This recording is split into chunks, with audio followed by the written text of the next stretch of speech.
Hi everyone, I'm Evelyn Parham of EvelynParham.com, helping you become a healthier you. In today's video, I am sharing a recipe with you that I made a couple of years ago, and I will put the year that it was made right here. It is a video that I uploaded to my old channel. I no longer have that channel, but I wanted to share this video because it is a pasta-less spaghetti, and it is something that you can try if you are staying away from pasta, the stuff that's gluten-filled and, you know, high in calories and carbs and all that.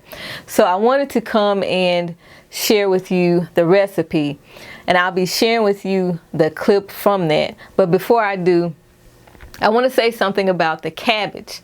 Cabbage is a fermentable carbohydrate, a FODMAP.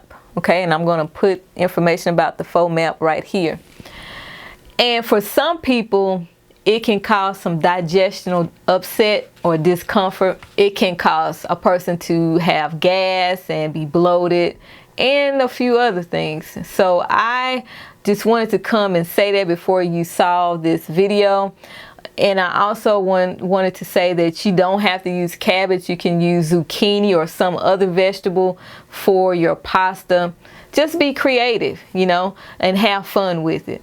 That is all I have for you. I hope you enjoy the rest of this video. Please leave your comments below. If you have any questions about this recipe or whatever the case may be, you know what to do. Leave your comments down below. Thank you so much for watching, and enjoy the rest of the video. Bye-bye.